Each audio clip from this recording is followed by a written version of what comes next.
Welcome to Veteran State of Mind, guys. My name is Geraint Jones. You'll know me by now. Today I've got a mate of mine on the show. His name is Steven Chaney. Steve is a PTI in the Army, like me. That means he's a very handsome, devilishly handsome guy.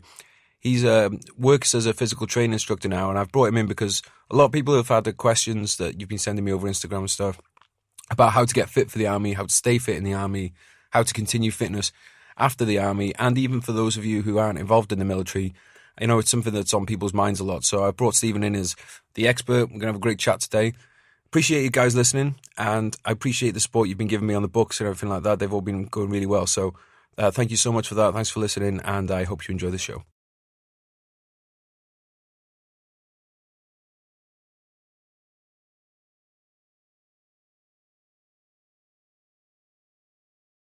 Welcome to Veteran State of Mind, everyone. My name is Geraint Jones. We've had a few podcasts together by now, so if you've listened in before, welcome back. If you're new to the show, let me just tell you a bit about what we're about. Is anything we fucking want to be, really. We're just going to sit down, have a chat. Got a veteran in again into the studio.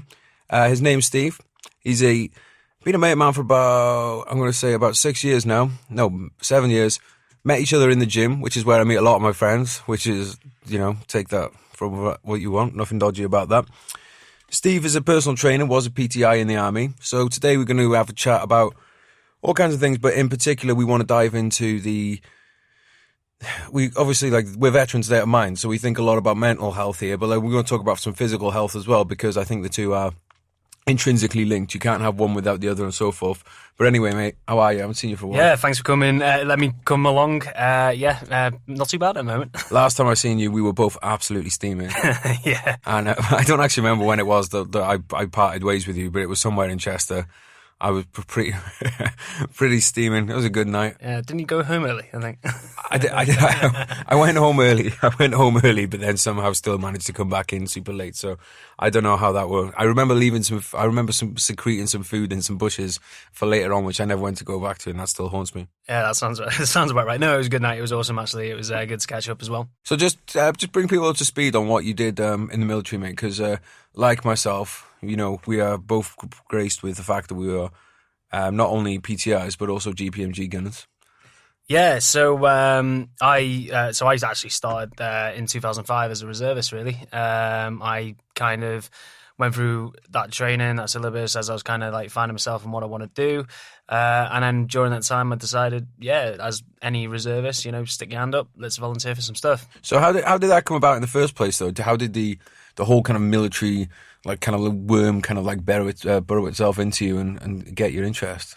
To be fair, it didn't. What it was is I had there was four of us. There was myself and three friends. They learned about the Army itself, and they were doing, like, you've heard of these courses like public services and all that kind of stuff. They were doing that, and Isn't that what you do when you're in prison? Yeah, something like that. But when they were doing that, they were finding out about the Army and, some of the stuff that goes on. So I ended up getting invited with these guys to an open evening. And, from then I just sort of thought, why not give it a go? And after that, they left soon after, and I was the only one that stayed, funnily enough. Just proper mugged you off. I mean, What was it about it? Was it you were literally like, I'm doing this because the boys are, or was there something about it that grabbed you? Was there some kind of like, were you looking for challenge or something at that point? 100%, yeah. I was definitely always, like, at the time, I'll be honest with you, my confidence level was like non-existent, very low self-esteem. I find that very hard to believe as the pest that I know you to be. Pest in a good way. But no, I was, so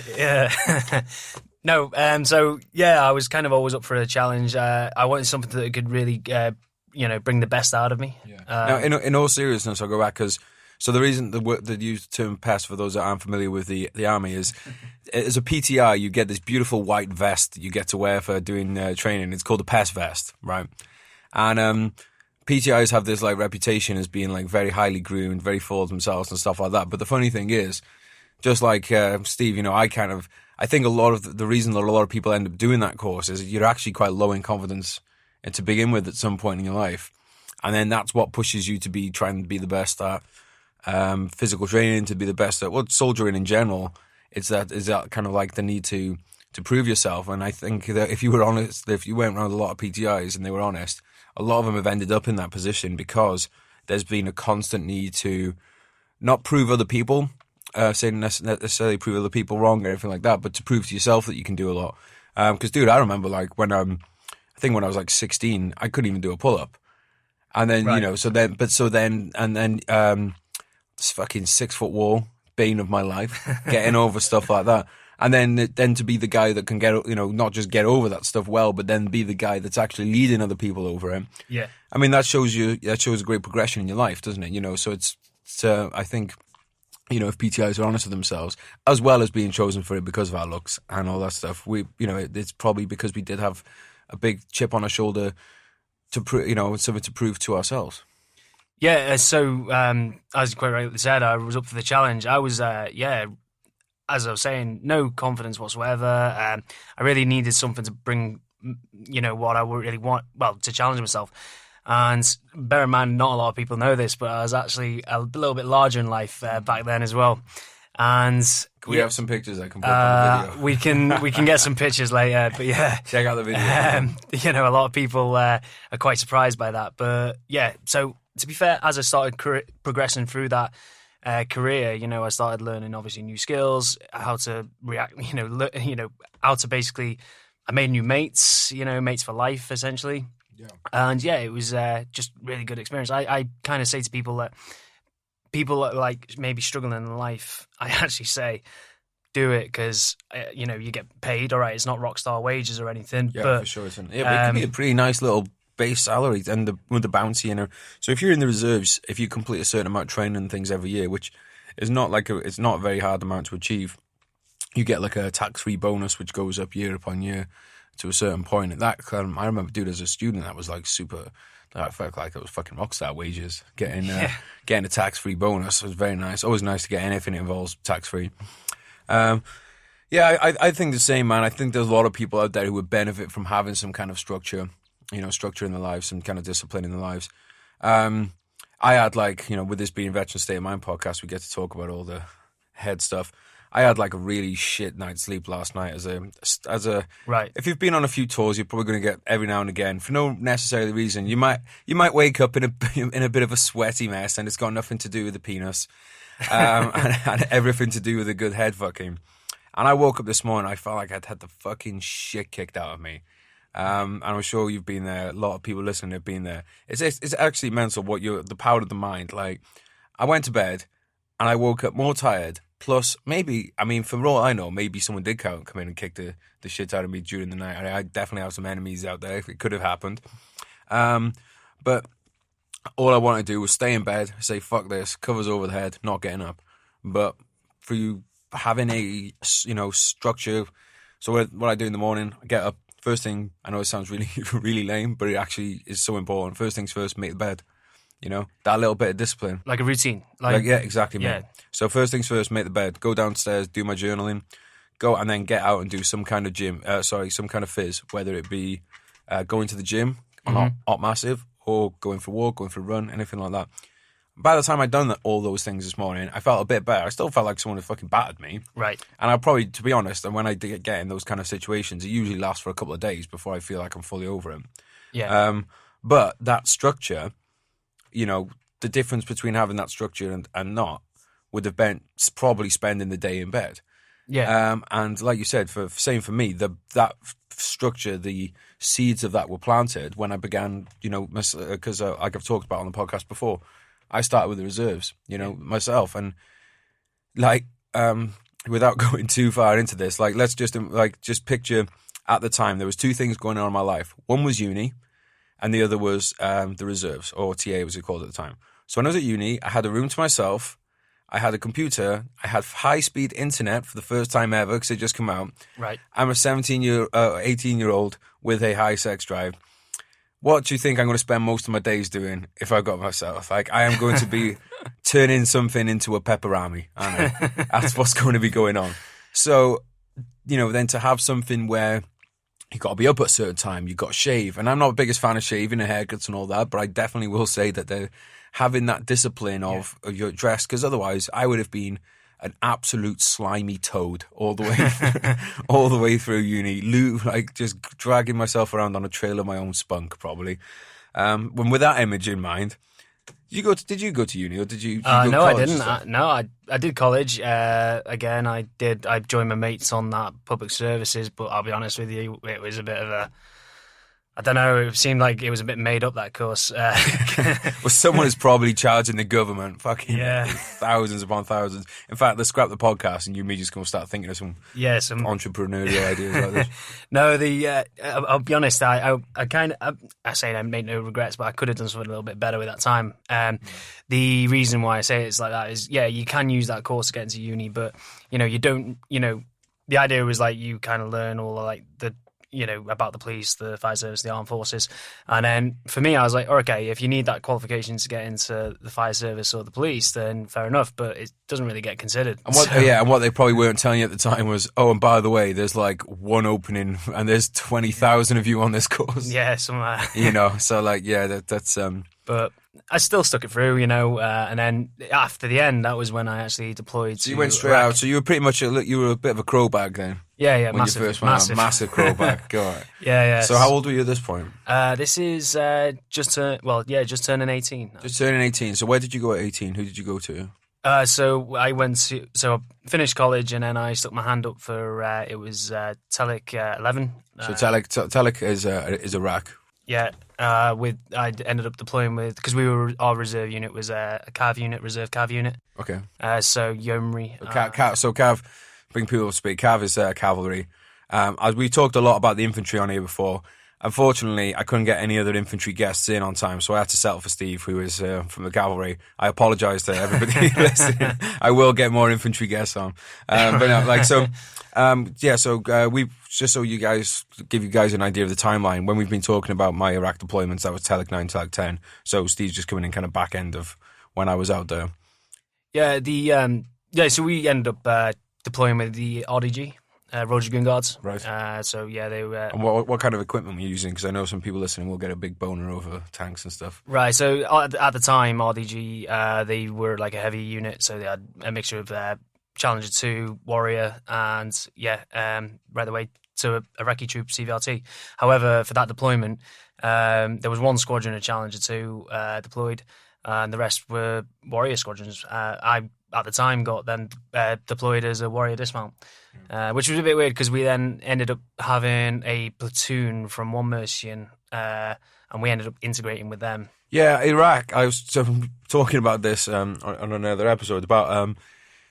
It's kind of funny because that was back when really the depression in like 2009, 2008 time hadn't really happened. Mm-hmm. So the army was like really struggling to recruit. So when you went on tour, it was like you had loads of reservists, loads of TA guys. Then there'd be a random platoon from some other regiment thrown in, and it was like a kind of like mashed together group of people rather than being like one fully manned unit who had been together. It would be like, right, who can we get from Kirk? Like we had a bunch of Blackwatch lads, a bunch of TA lads, regular lads, and it was because the army was struggling, so was struggling so much for numbers. Yeah, it was weird because we deployed, we trained as in the PDT as a unit, pre-deployment training. And then we were deploying as the RDG battle group, but then a couple of months into the tour, that got disbanded, and then all the squadrons we ended up in the Scots Guards battle group randomly. Right, they're the ones that actually took over from us. Yeah, right. It was Scots Guards took over from us. How'd you find Warriors? Great bit of kit, because we still got to get a lot of the. The maintenance side going, Well, you enjoyed that? In a weird way, yeah. It's pervert. It is enjoyable. No, to be fair, like when you finish doing it, there is like that massive sense of satisfaction of like, all right, that was hard graft and done it. That being said, I never want to bash another track in my life. Well, it was either that or just like bashing something else. That's true. Well, all right, okay, all right. Is it? Would you rather bash a track or bash a Sangha? That's a tough one, isn't it? Because you can't get away with wanking when you're track bashing. You can definitely get away with that in the Sangha. Yeah, it's that's one of the hardest questions I've been asked recently. No. Right, I'm going to put that one up on Instagram. We're gonna do one of those polls on there. Right. I think the thing is about that question is you have to take into account the fact that you'd been there on the winter tour, wouldn't you? Yeah. But even so, on the winter, it can still get fucking hot out there. So if I've got a choice between track bashing in 50 Celsius heat or Sangha, I'll take the Sangha. However, in the winter it gets a bit different. Plus, if I've got a bunch of Fijian lads with me, I'll take the track bashing because those lads are just absolute monsters. Just pick up like this giant piece of track in like one hand. So they always make it a bit easier, and they were smiling too. Shout out all the Fijians out there. Miss you, boys. We had quite an intensive PDT, and then we deployed, and it was like nothing. It kind of reminds me of the film Jarhead a bit. Yeah. In the way that it was built up, and then not a lot happened. But then when I got back, I was like, right, okay, I'm still in that. I want to do something. Yeah. And then I volunteered for Afghan soon after. I only had 9 months between there. Yeah, well, we did exactly the same, basically. Yeah, and I got exactly what I wished for. Yeah, and this is like, it's for people listening to this, chances are you're probably either going to be taking a dive off your chair. I'm not fucking cutting that out. That's the leak clip. Yeah, Steve just, Steve's just had some overreaction to noise there and hit the deck. All right, so, yeah, for people listening, you've probably either served in the military or have an interest in the military, so you might understand this. I know a lot of people won't understand this. The idea of wanting to actively be in the middle of stuff that's going terrible. So it's like for Steve, Basra Palace is getting hit every day, multiple days. I'd like to be there. That sounds like a really weird thing, but I've wanted exactly the same thing, and like most soldiers not most soldiers, I'm not going to speak to everyone, but I think a lot of soldiers will say the same. Doesn't mean that you might not change your mind later on, but certainly before you get there. I mean, fucking hell, dude, look at the First World War. Yep. Look at the blokes, the videos of them hanging off the side of the trains, waving their hats, and they already know that they know that they've already had tens of thousands of casualties at that point, and they're like, yeah, now we're going up to the front. Yeah. I mean, it's just, look at an MMA fighter. I don't understand why someone wants to get punched in the face, personally, but there's plenty of people who want to do it. Like, people want to do mad stuff. It's just the bottom line. Yeah, I mean, as I say, when you, again, as I was even a reservist, I wasn't regular. I was training, and I wanted to make sure that I was doing that job, you know? But do you not think that, though, in a way, and I'm sure you've probably come across this as well as I have, is that in the reservists, you actually get, there's a percentage of lads in there who are more keen than probably almost anyone you'll come across. Mm-hmm. And I'm not sure if that is maybe a part of it is because when you get to a regular unit, you want to kind of like prove that you're not like a fucking Mong. Yeah. Hang on, I'm going to have to do a disclaimer now. Okay, if I say Mong, I don't mean it in terms of... Disclaimer, go to my website, disclaimer. In the military world, that word is used. Yeah, in the military world, that word is used to describe an idiot. It's not a knock on anybody with any kind of diseases or anything like that, so please keep your fucking pants on. So I always experience with whether it's a tour, whether it's a course, whether it's just spending some time with any regular unit, I think it comes down to the individual's attitude, really. I think, you got to remember that these guys do it for the full time, they're regular. And, I've come across people that have, regular guys that have obviously joined their unit, joined their team, and they all of a sudden got quite a big barrier, just because you're a reservist. Yeah. I think, though, if you just keep your head down, you have the right attitude, you're not giving it big licks, and you just start working hard and doing what you're told, I think that you start to become a little bit embraced, and the lads are like, he's actually not too bad. Yeah, exactly. You're just going to have to understand that you're going to have to you're going to overcome it. And it's just, people have their little tribes, don't they? And you're entering a tribe of people who have, a lot of these lads have known each other for years. Yeah. And their main priority is when they join is not to be nice to you. Their main priority is to look after their mates. Yeah. So if you come in, their first thing is this bloke going to jeopardise the lives and the welfare of my mates? And until you prove that you're not, don't expect to get accepted, which is totally fuking fine. Yeah. There's no problem with it. It's nothing personal, even though it will feel personal at the time, especially if they call you a TA cunt. It will feel pretty fucking personal. Yeah. But just do your fucking job. Don't try and overcompensate. Mm-hmm. And then once they know that you're an asset, then you'll be fine.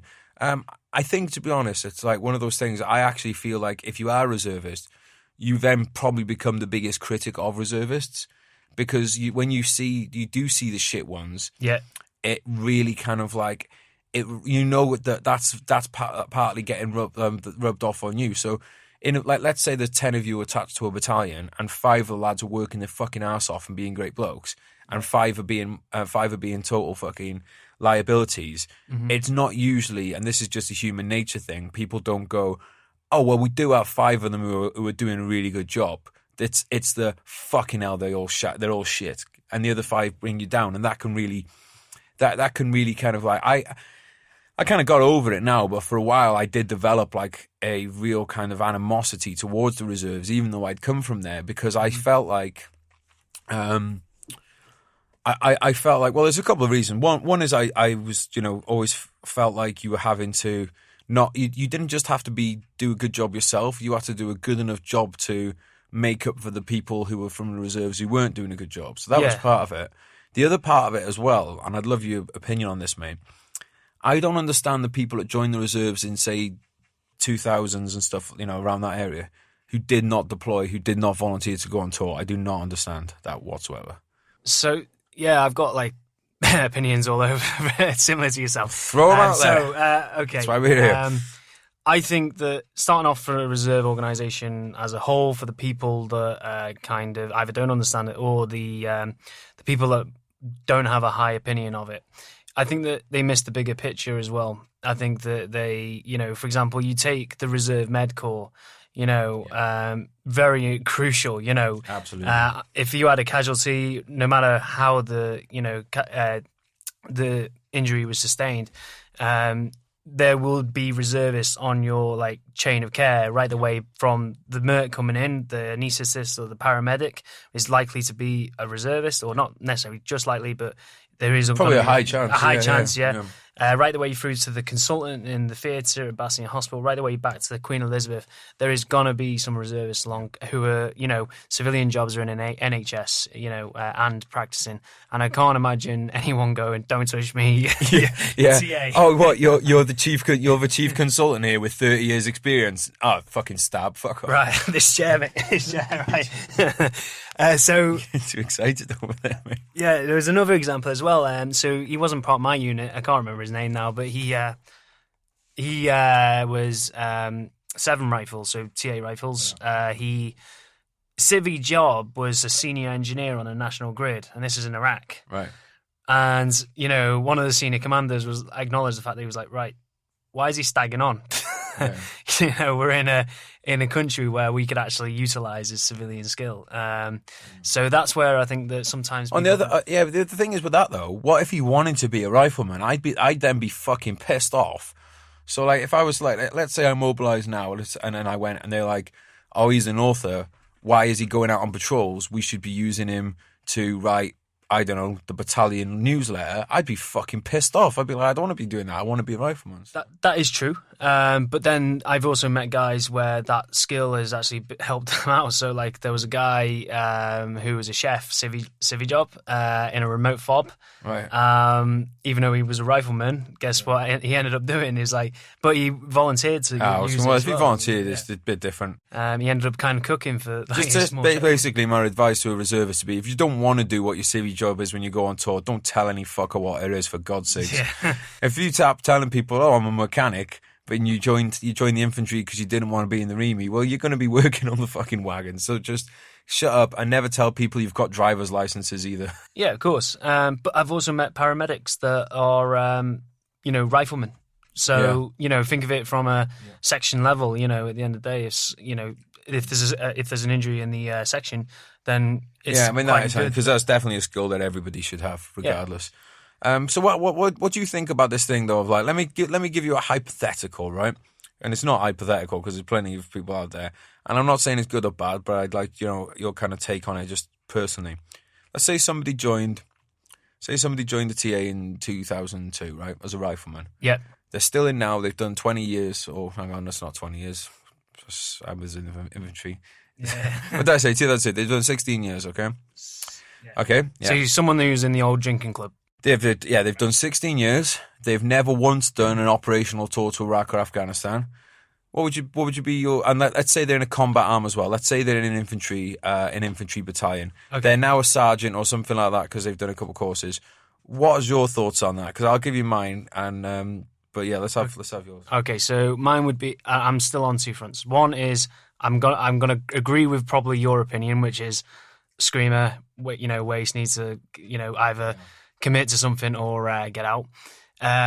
On the other hand, though, is that with the TA-isms, there's also the kind of points that, like, well, that guy probably has granddad rights drivers for minibuses, and he can enable training in the sense that... Yeah, I mean, I do believe in the enabler thing and stuff like that.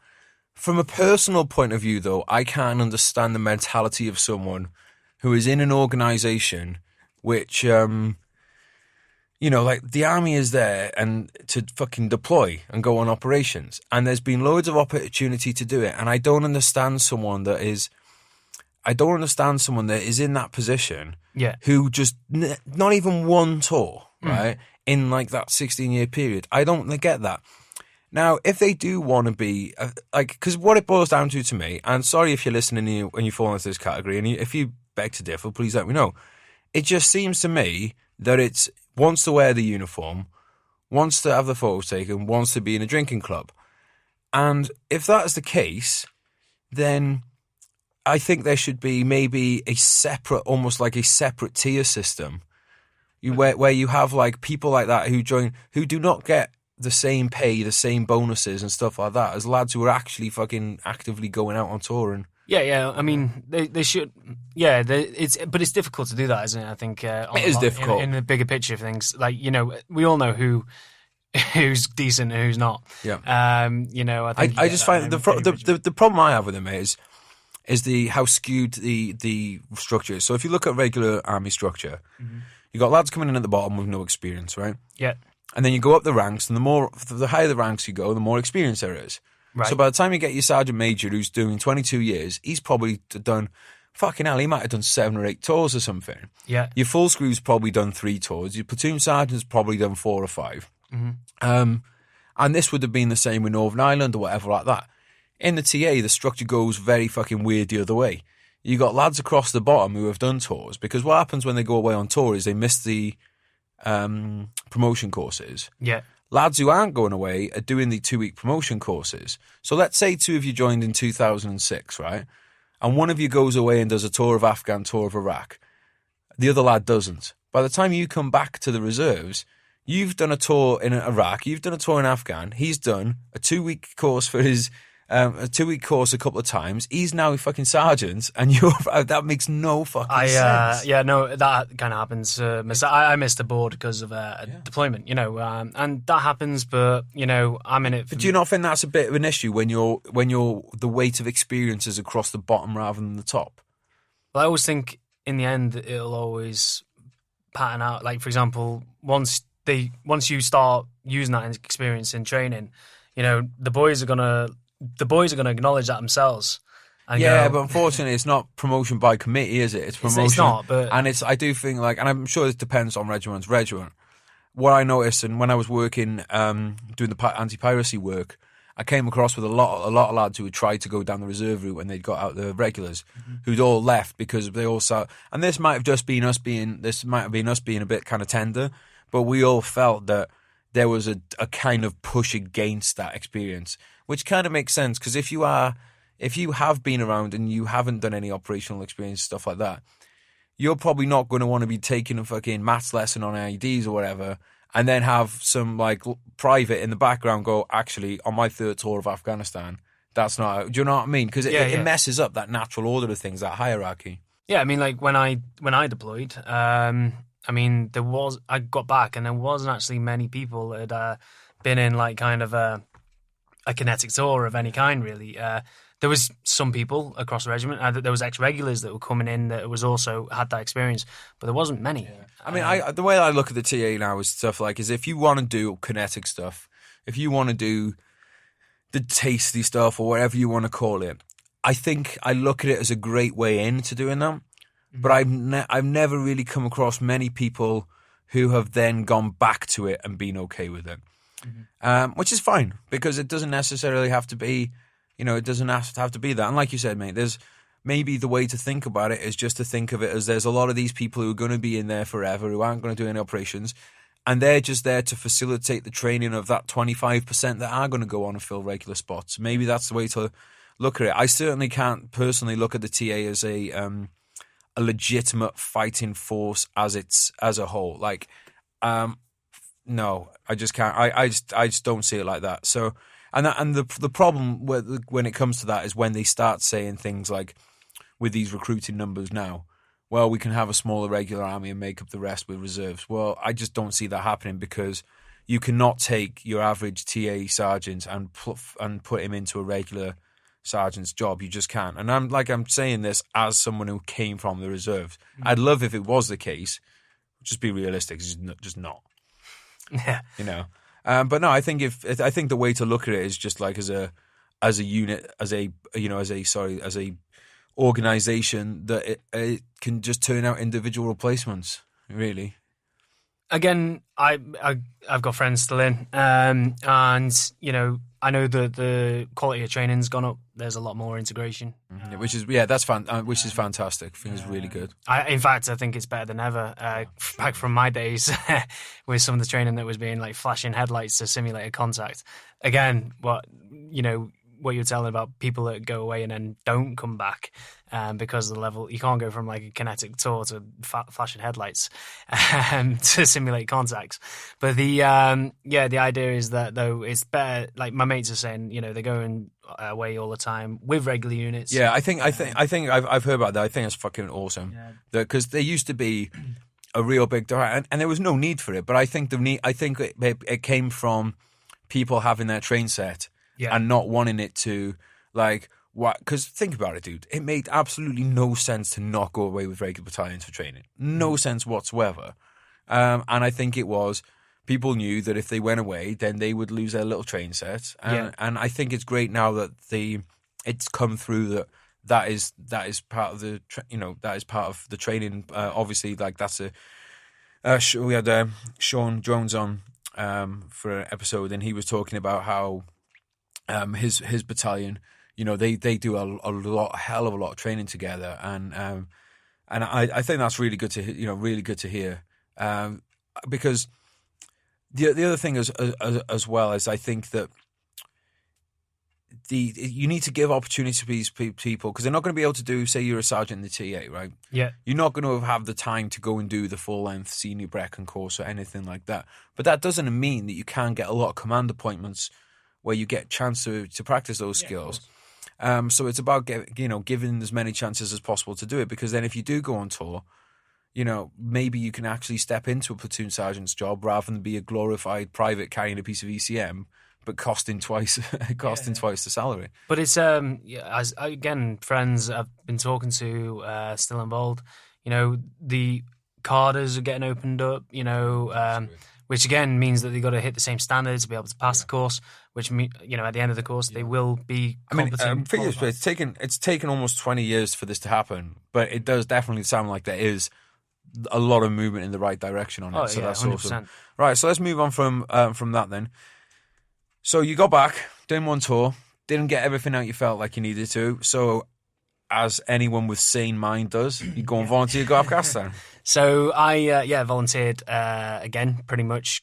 Came back, demobbed. Yeah. So demobbed is demobbing, mobilization, demobilization. It's the process you go through when they basically take you, I suppose, off the books of the TA and onto the books of the regulars. You go through the kind of sausage machine of getting kit issued to you, of getting doctor poking you in the bum and all that kind of stuff. Actually, I don't know if that happened to anyone else. Was that just me?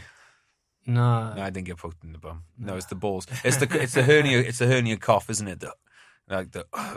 Yeah, and all that kind of stuff. And you basically get all your qualifications brought up to date so that you can go and join your parent unit. And blagging the hearing test as well. Blagging the hearing test, just rapid fire on that fucking test. I reckon I fail that all the time. Mate, I like eye tests too. Yeah. Like E, it's like, are you sure that was an E or F? And just go through the alphabet until you hit it. Yeah. Although if you're in the infantry, it could be 3 days in there. Was for me. No, I end up volunteering. I end up getting bolted onto the Light Dragoons for Herrick 10. So that's another cavalry. Yeah, another light cav unit. They were based in Norwich, or near Norwich, Swan and Morley, and awesome unit, absolutely cracking unit.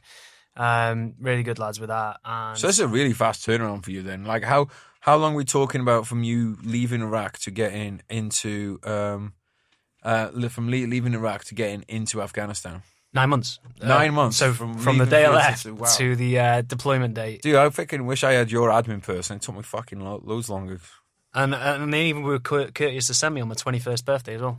Like, yeah, nice one. From Ireland as well, and it's St. Paddy's Day. So how long did you do with the battalion before you got out though? A couple of weeks. Yeah. So I ended up kind of having a bit of time. I ended up kind of working with the reserve unit, like in the week as well, to time me over a bit. Wasn't happy. The opportunity came up again. Went for it. And I got accepted for the role, and I ended up going through the mob process again, and I had no actual clear direction on what I was actually doing, and then all of a sudden I was like, right, you're going to be, there's always someone that breaks the leg. Yeah. There's always someone that breaks the leg, and it's like, right, you're going to replace this guy in OMLT, Operational Mentoring Liaison Team. And I was like, right. And then as soon as What's that? right, okay, I need to find out a bit about that. So I asked actually someone from our unit had just returned. So I was like, and then he was like, yeah. He was like, good luck. So he got the will, yeah. Yeah. Done you well. So the idea with that role was to provide mentoring for the Afghan Army and, liaise with, other ISAF agencies. For example, if we needed to call in a, Kazivac artillery, something like that, obviously the Afghans wouldn't have had that capability. Yeah, so just give you an idea, people.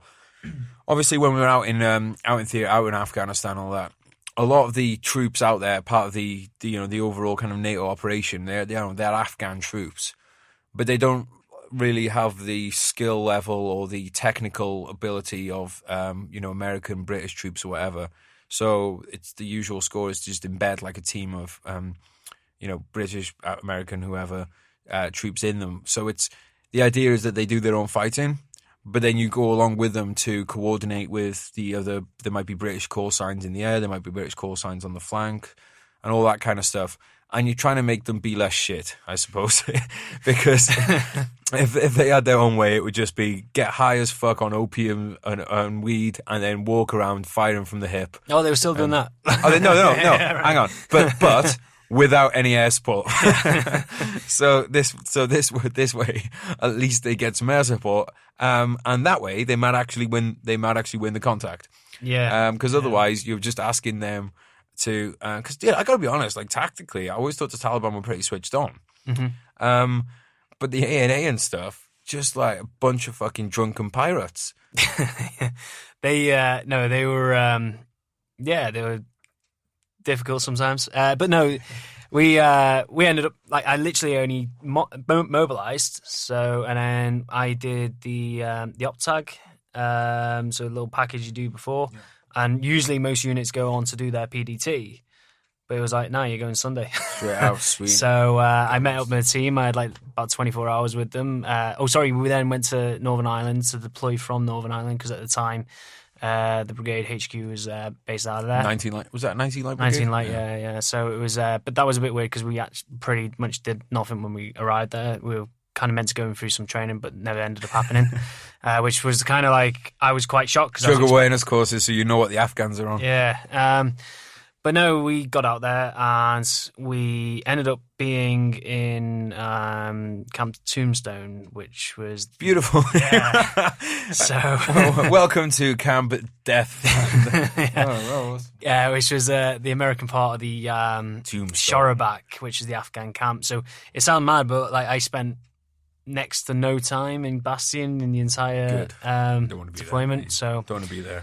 We got there, and then we were a couple of weeks, just kind of had a bit of a package, RSOI, so, the settling. Yeah, we've talked about this before. This is the bring people up to speed. This is the 2 hours you spend on a range somewhere, learning to find the IEDs that are then going to try and kill you for the next 6 months. Yeah. So pay attention in that 2 hours, because that's pretty much all the training you're going to get. But to be fair, though, they actually, again, I was kind of expecting similar, but no, the unit we were taken over actually provided us with quite a good one. Oh, mate, I'm being flippant. Yeah. Like, Yeah. they do, like, the unit we took over to, the engineers and stuff, fair play to them. They do their best. Yeah. The fact is, when you've got 2 hours window to do it or whatever, there's only so much that can get done. Like, even with gleaming training. Yeah. Like, even with gleaming training, and, like, to be honest, in my own case, my arsehole twitching at 1,000,000 fucking miles an hour because I'm like, oh my God, that's the size of a snap peg trigger. But yeah, like, with me and my friend Alex, who came on the first episode, we were just talking about, we were thinking about it, how much actual training did we have on Op Armor, which was finding finding IDs. And we reckon a very, very generous thing would have been 6 hours, realistically, of dedicated training to that. When you're then going to spend 6 months primarily with IEDs as your main concern. Yeah, of course. But no, I mean, the actual guys who set it up and stuff, not knocking them at all, because they're doing the best. The other problem as well is it's hard to get, like, say, an ATO guy to come and speak to people when they're on the ground all the fucking time because they're so busy. Yeah. Same as the medics. Like, you want to get, like, we had a guy from the Merc come to speak to us, and they were so busy that he came to speak to us covered in blood from a shout-out that he just went to. I don't think anyone took on board anything that he said because everyone was literally shitting themselves, going, oh my God, this guy is covered in blood. This is not fucking cool. Because that's the point where you realise then, I mean, if you've been on a couple of tours before, you've already kind of realised the whole it could be me thing. But actually, just one on that, I'm going to digress a little. Remember that lottery thing? It could be you, right? Okay, I remember when I was in Iraq, dude. It's a little digression, but I think it tells you something about the mentality of a soldier or people in general. They had this, like a little lottery in the battalion where you could buy raffle tickets, and if you won the tickets, they'd fly you back. You get a week extra R&R, and you got tickets to one of the World Cup games that was going on at the time, the Wales games. Right. And the odds of winning this, this raffle were really fucking, like, low, right? Mm-hmm. But even so, I thought, I've got a great chance of doing it. So I was buying tickets after tickets. And then one day I sat there and I was like, wait a minute, what's the chances of me being killed out here? And I worked out those odds, and I had a lot better chance of getting killed than I did of winning the raffle. Yeah. But it's something about how we find positive things that we want to find positive. That the winning the raffle, I was like, I'm certain I'm going to win this raffle. Yeah. Whereas the dying thing, I was like, I know it's not going to be me. But that was actually just statistically higher. I think we do great jobs at, like, fucking tricking ourselves into believing. It's like when you're 17 years old, you start driving, and you're like, I know other people die at 100 mile an hour when they overtake on blind corners, but it ain't going to be me. It's those other suckers. But yeah, so getting back to RSOI, mate. No, they laid on actually quite a good one, live section attacks and all that kind of stuff. It was awesome. Barmer. And yeah, no, it was good. And then we got told what we were going to do. We actually ended up doing like a big op before we ended up going into our main fob. And we ended up taking over a small checkpoint. Christ, what was it called now? You weren't really there, you're a Walt. I was a Walt, yeah. It will come back to me. But we ended up getting bolted onto the Danish battle group, who were based out of Price. So, and yeah, we ended up taking over Barrackside. That was one. PB Barrackside. We took over that.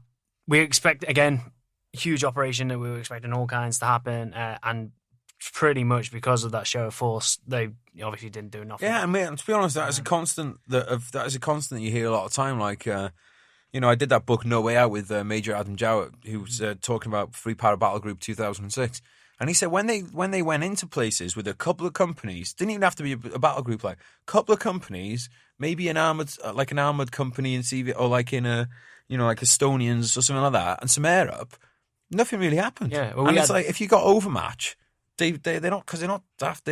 Even though they don't mind dying, they don't really want to die for no reason. But no, we had Leopard 2s out and everything's on the high ground. So it was... Leopard 2s, people listening, check them out. I'll throw up, as with the other episodes, if we mention any like Gucci bits of kit or stuff like that, I'll throw them up. Leopard 2 though, basically big fuck off tank. It looks really cool. No, man, just getting one. It was pretty all right. But we ended up doing that op.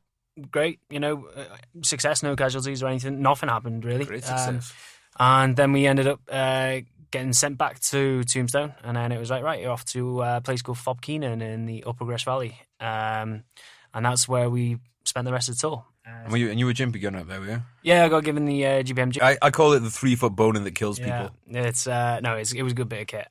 But we, as I say though, it was within the other role. It was like we got given a platoon of Afghans that we were to train and mentor. Well, in the FARB, and then because of the politics, we'd take them out, and they would have to be the spearhead of that kind of operation. Yeah.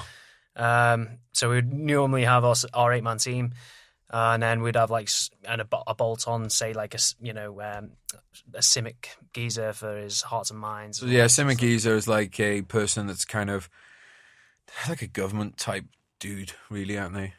Like a government kind of person who they're the ones that like try and set up projects for the locals. So we have this very clever strategy in NATO where you go into someone's town, destroy the town with airstrikes, and then say we'll build you a new road or something like that. And the Simic guy is the one that kind of organizes, all that kind of stuff. So I'm taking it, dude. I was in Afghan 2009 myself. You were not getting as much action as you wanted in Iraq. I'm pretty sure you got what you wanted when you were in Afghan. Well, yeah. I mean, I'll come on to how I've learned from those experiences, but like the IED threat started going off on Herrick 9. So that would have been beginning 2009? Yeah, and then... Or like late 2008? 2008, late 2008. In 2009, we just basically, it was just, some areas were just classed as like low dense minefields, it was... So, for example, our team ended up suffering the first casualty of the tour. So when I say you got exactly what you wanted, I think I was more, at the time, wanting more of the kinetic side, but then we just started getting hammered with them IEDs. The IEDs, which is, as I've talked about before, and I'm sure if I end up doing 1,000 episodes of this podcast, I'll keep saying the same thing. Fucking IEDs suck. There's no, the best you can hope for with IEDs is that you don't get blown up. There's no winning when it comes to IEDs. So you get in a contact and stuff like that, you've got the ability to do something back, and you get your adrenaline going and everything like that. With IEDs, it's just walking around. Like, imagine that, right? So you guys listening at home now in your offices or at the gym or wherever, right? Where you're standing right now, imagine is a safe spot. Anywhere else where you are, it ain't safe. You take a step anywhere, the next thing you know, you could be fucking pink mist. And imagine that for 6-7 months of your tour. That is why, personally, I think that we're seeing this high rate of people having like issues with PTSD and stuff after. It's not the shooting or anything like that. At least from my own limited experience in talking to other people, I've never heard anybody say, I hated getting shot at and that's why I'm fucked up in the head. It's always, I don't like, I was talking to one of my mates about this the other day, because one of the things I like to do now is go out and get a bit of fresh air, go for a walk on the mountain. Mm-hmm. If I see something that's like looks like disturbed earth on the ground, yeah, you're still looking for it. Yeah, don't get me wrong. I then go, well, obviously it's not an ID, guys, because nobody's trying to blow you up when you go for your walk. You're not that important, or am I? But no, it's there's that little part of your brain that's just been conditioned to see that, and I think that says a lot. Because I'm not expecting anyone to start shooting at me, but I am noticing disturbed earth, piles of shit on the side of the road. All that kind of stuff. I still get sometimes a little twitchy bum when I drive under an underpass, like in Iraq. But it's all down. That's all down to IEDs. There's no plus side to dealing with IEDs. It's just you lose or you draw and you don't get blown up. There's no winning. Yeah, it's those fuckers. No, we had that one. We suffered. 2 guys unfortunately lost their life. British soldier and our interpreter, and then we had 2 injuries. Our boss, and to be fair, absolute shout out to our 2IC at the time. Took over like that. Very impressive to see. And everything was kind of executed. The plan from there was executed perfectly. We had the MERT out quick, but unfortunately, the deaths were instant, so there's nothing we could do. But then, the casualty, we got them extracted as soon as we can. Then there was an Afghan soldier who also was injured. Bit of a minor injury that. But then that's when you kind of, after everything's finished, you're back in the FOB. It's like, we've got 5 more months of this. Yeah, exactly. I was just going to say, because we discussed on our first episode, I don't know if it's like what you and me have ever actually discussed. I got blown up on my first week out there, lost a driver, and then it's like, you got, like you said, you got 5 more months of it. And the other thing as well, that people, you have a bad day like that, you don't get a week off then. Yeah. You got to go back out. No, we were out the next day. Yeah, you got to go back out the next day and again and again and again and again. And we think about it, you're there for another, let's say 5 months. You're going to go out over another 200 times in that point. Like, no, we're not even talking in the next 5 months, you've got to man up 10 more times. You've got to do it hundreds of times. It don't get easier. I think it gets harder. The more times you do it, I actually find it gets harder.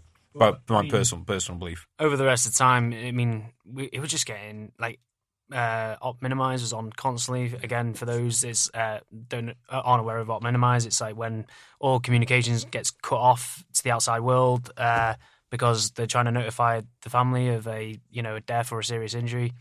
It was like it's not even light injuries, is it? Just serious injuries, I think. Yeah, and it was constantly on all the time. So and it felt weird. It was like every time we were going out, I don't know much about this, and it's a bit of a weird thing to say, but you kind of felt a bit like, this could be the day. Yeah, I felt very fatalistic, man. Again, I don't know if that's like a personal thing or if anyone felt like that. I personally felt like I was like, oh, I'm not going to come back off the tour. That was just my thing. And then as it got to the end of the tour, I started thinking, I was like, oh, am I actually going to come on for the tour? I always just had a very fatalistic attitude towards it, which is weird because my first 2 tours in Iraq, I was like, nothing is going to happen to me. Mm-hmm. But then after getting blown up, my fucking attitude totally changed towards, oh, it is going to happen. Oh, yeah. And that was to me, it was like the switch, because from that point then, I never felt safe. Like before, I used to feel pretty safe on the ground. From that point then, I never really felt safe on the ground. Mm-hmm. No, I didn't. But then, it definitely sharpened you up, your skills and drills. Everywhere you were stepping, everywhere you were looking, everywhere. It does, but then at the same time, I remember sometimes just being so tired and pissed off that stamp on a metal reading. Right. Because I was just fucking fed up. But I think that was like this fatalistic point of, like the locals say, inshallah, it's like, it's in God's hands. It's like, if it's going to happen, it's going to happen. Oh, yeah, we had an example with the Afghan Army. They were being they've just irrigated the fields, so the fields are like, muddy and all that kind of stuff, and wet mud, sludge and that kind of stuff. And our boss was like, right, okay, we need to go, part of our mission today, we need to go past to this point here, but we're not going to use these tracks via the only compound in the area, which is vulnerable. So told the Afghan platoon commander that we're going to go this direction pretty much as a crow flies, across the open and just go through the fields. And, which is probably very low chance of IEDs because it's recently irrigated, it's wet, it's muddy, plus because they don't know where you're going to be in there, they're not going to put something there because there's a very low probability of somebody stepping on it. Exactly. So big argument. Our boss was not winning to the point where it was almost like, big falling out, and our boss was just like, right, you'll go over there, and he just wasn't having it. So we're just like, well, what do we do? Because we know probably it's likely something's going to happen. Yeah, because it's an absolute beauty of a spot for him. Yeah. And so Afghan soldier commander tells, soldiers patrol down this road, and you could literally count it down as soon as their lead scout and their the second man in started kind of getting within like 10 meters of this building. Explosion, and it's just like you could just see it happening. It must be nice, mate, to have this like feeling, because here's one thing I've always thought, right, is I've always thought like British soldiers were like in a way a little bit braver than maybe some other places, because most of the lads aren't religious, right? Most of us think if we're dead, that's it, game over, there's no coming back. I mean, you do get a bit more religious on tour, but generally we're not like that much of a religious bunch. Yeah. And I think that if you're going into a situation thinking, well, this is it, total index if something goes wrong. Like, if you think, oh, well, if I get blown up, I'm about to get a smash load of virgins and everything like that, and if that's your thing, then that must be quite nice to know that that's like, if that's your, you know what I mean? Like, that's their belief, but it's like on the end of that, it was after we cleaned it up, we got back to the fob. We had a couple of hours, let the Afghans, grieve for themselves, and then it was like, right, let's go and have a chat. And then we went there, and it was like, right, okay, so do you see what happens when you don't listen to us? And they're more like, no, it was his time and all this. We're like bashing our heads against the wall. Yeah, it was his time because you were fucking lazy. Yeah, you didn't want to get your boots wet. That was literally death by laziness. Yeah. It's mental, mate. You just couldn't believe it, really. Yeah, there was incidents similar to that throughout, and then and we've all heard it from. It's not that, like, this is throughout anyone that's ever worked with these ANA forces or anything like that. It's a constant all the way through. And I talk to American friends about it, because it'd be like one of the ones we just kind of laugh about. It's like these mentoring teams. You'd say to them, like, right, patrol 10 o'clock tomorrow morning. Mm-hmm. They'd be like, oh, inshallah. God wills it. No, not inshallah. Turn up at fucking 10 o'clock and we're going on a fucking patrol. That's got nothing to do with God willing this or God willing that. Get out your fucking pit, get on patrol. Yeah. No, it's sometimes you can't believe it, I think. No, it's mental. And I wonder, like, sometimes if it's a very convenient thing for, like, say, if your country is falling apart, it's quite easy to just put your hands up and go, oh, well, it says God wills it, inshallah. Well, yeah, but it's also like, maybe if you did a bit more fucking graft, or maybe like if you didn't sack your patrols off and stuff like that, then, because the reason they have to have, these embedded teams in there is because otherwise they won't do fuck all. That's the truth. Apart from bribe people at bribe people at checkpoints. I remember doing an op with them once because we had an op team just down the road from us. We did an op. And they were supposed, it was the usual thing. We'll go out, we'll clear the route, we'll fucking coordinate. Then they come in, mince around the village for a bit, and then, it's been an Afghan-led operation, even though it's like, it's British engineers, fucking all that shit. Yeah. And before they even go out the gates, they start saying, oh, we've had messages to say that we're not, the patrol's cancelled and all that. So our guys are getting in touch with the DC, the district centre, and they're like, no, that's fucking bollocks. They haven't been told that. Like, they can't even be asked going out and doing their own patrols. And then that's when I started thinking, like, what the fuck are we doing? Like, we just cleared the route and we're sitting on this like cauldron for them to come and do it. Why the fuck are we doing it when they can't even be asked? I tell you what, mate, they're a funny breed as well, because I think, segueing this into fitness a little bit, I think we forget how fit in the scheme of, like, in the big picture, how fit, like, say, British soldiers are. Mm. Because when you see those guys, you give them more than like 2 magazines and and an AK. They're hanging out. They can't. They're not like. They're not like. And I think part of it's like 50 kilo. Yeah, a bunch of them had tuberculosis as kids and stuff like that. So that's like part of it. But I think we really underestimate how fit the British soldier is in the scheme of things, because we're all patrolling with, like, literally the weight of someone else on our back. Like, we had an incident once where one of the omelette, they were on the ridge next to us. Big lad gets shot through, got shot through both thighs. He's all right. So the ANA started to carry him down, and they basically then refused to carry on carrying him because he was too heavy. So, like, a section of our lads had to go and get him. And, our lads have got all their kit and everything like that, and then have to carry this guy back uphill to the other ridge. Yeah. But they didn't even have kit on. I've got the fucking photos of it.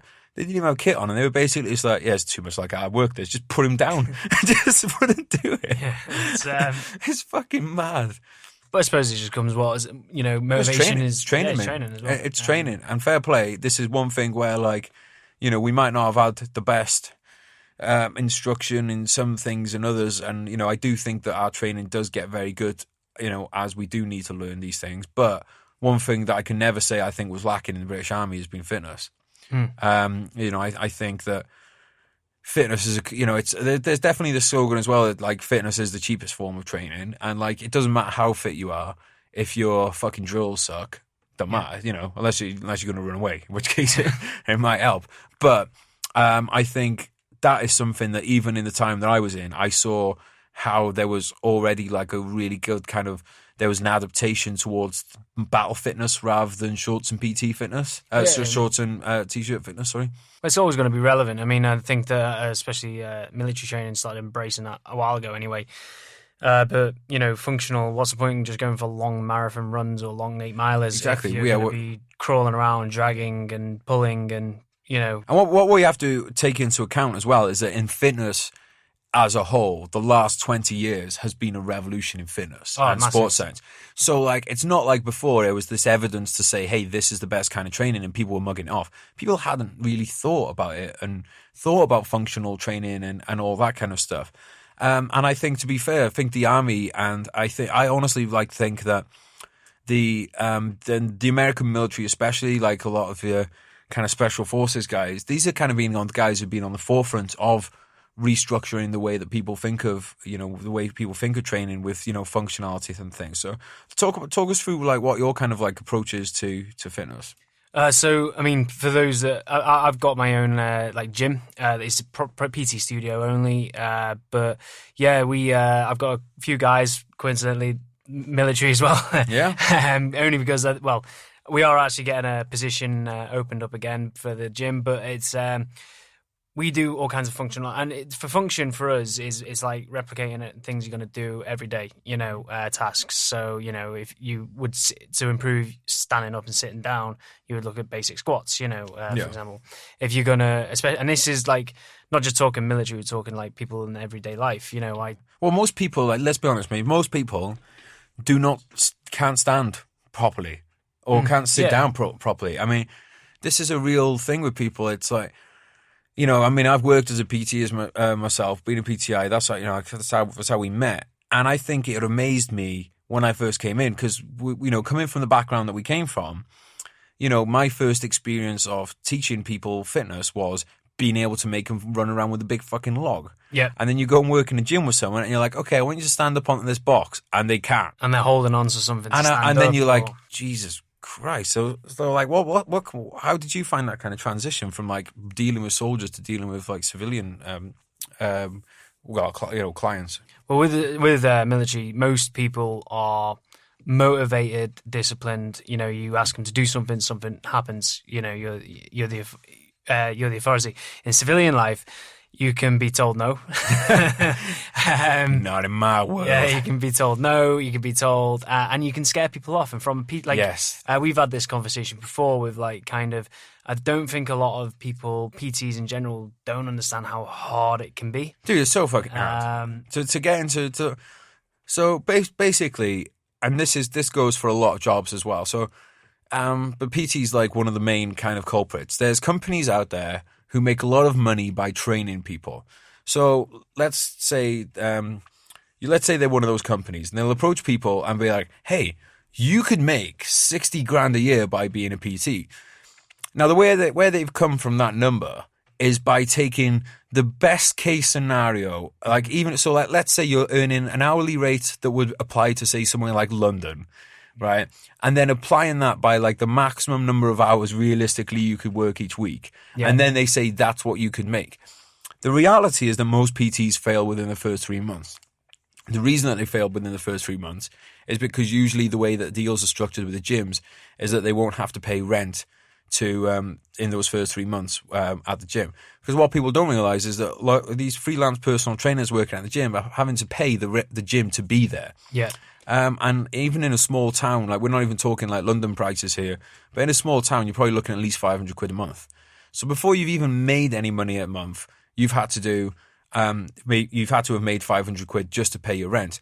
Most PTs are getting paid 30 quid an hour. Yeah. So that's nearly 20 sessions of PT a month before you've even made any money.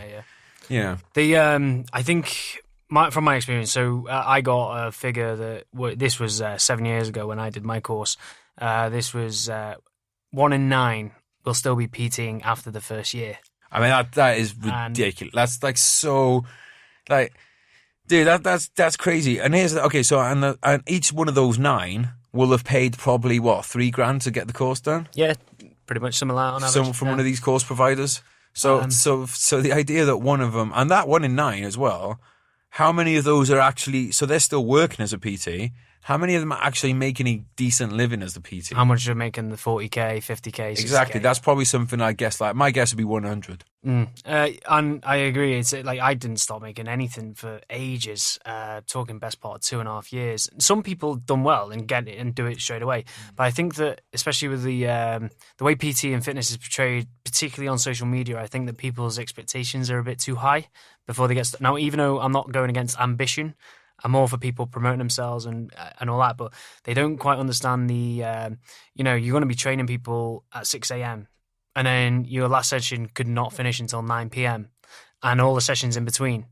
To make any decent money, you're going to be initially going to be working those kind of pathways or those patterns. We have to live at the gym, basically, don't you? You have to give up any idea of any other social life. And but yeah, and that's because your question you have to ask yourself is, do you want to be?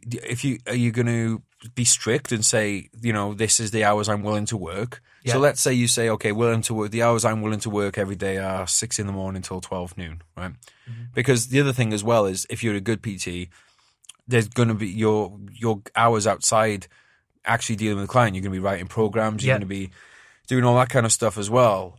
Because it shouldn't just be if you are just taking an hour and not doing anything, well, you're a shit PT, because there should be all that other stuff that comes into it, like researching if your client has a particular condition or something like that. You should be putting in the hours to do that, which is chips away at a wage.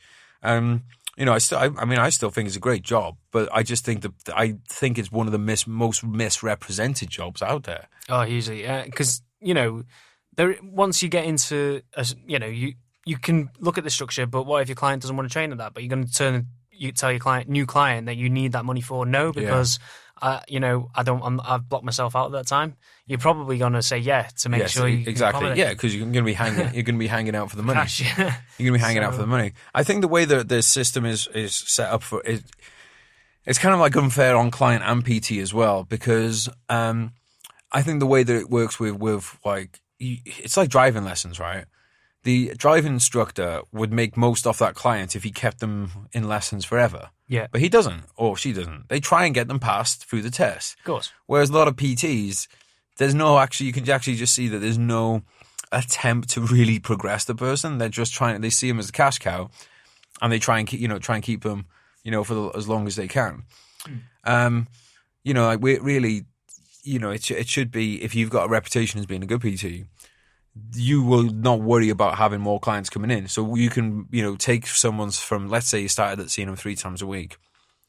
And then if the more you teach them, the more they can do on their own, the less they have to pay you. And then maybe they just see you like once a week to just, check in, get fine tuning on this and that. But that's fine because you've got the next person coming in, Yeah. And it is about like finding, we're trying to do it all the time in the studio, is trying to get new people in, and we get some cracking results out of people, but we work in a little bit of a different way.